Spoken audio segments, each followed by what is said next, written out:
Well, howdy there, Internet people, it's Belle again. So today, we're going to talk about Democrats offering a counter to Trump's stopgap. The Democratic Party has decided to offer their own version of a stopgap plan. I'm recording this early this morning before the announcement of the specific details. But our rumor mill says it's supposed to be mostly limited to a continuing resolution with protection for health care and a prohibition against rescissions by Trump. Democrats think the American people will like their plan better than Trump's plan. And they might. But this might have also been a big mistake on the part of the Democratic Party. In their quest to try to operate in good faith, they're submitting their own plan. Politically, they had Trump on the record, saying, quote, "Don't even bother dealing with them." He owned any potential shutdown. They would have had the opportunity to play the clip of him being confused as to how many votes are needed to pass something, over and over again. Them introducing their own plan turns it into a policy debate. Now, instead of saying, Trump didn't know how Congress worked and said not to deal with us, they are, at least according to the rumor mill, going to have to convince the American people their plan is better. Healthcare is an easy sell. Even Republicans are admitting they messed up people's healthcare now.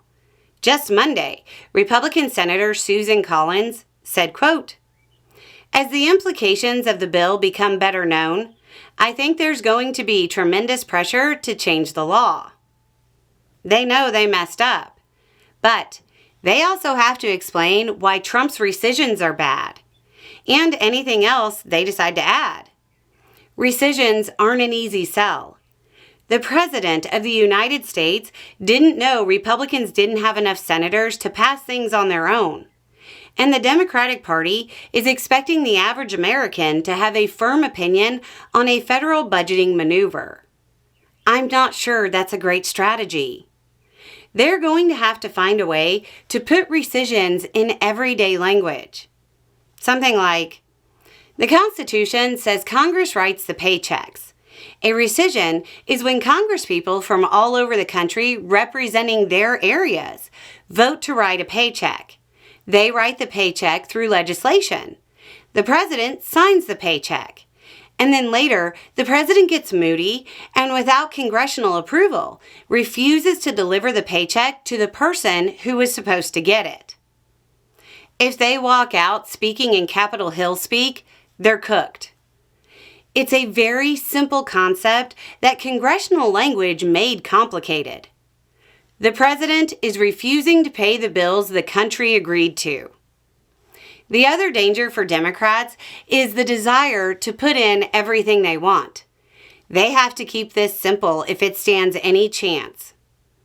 The Republican plan being offered gives them 7 more weeks to work out a budget. Nothing says good planning like throwing the deadline out during the holidays. Anyway, it's just a thought. Y'all have a good day.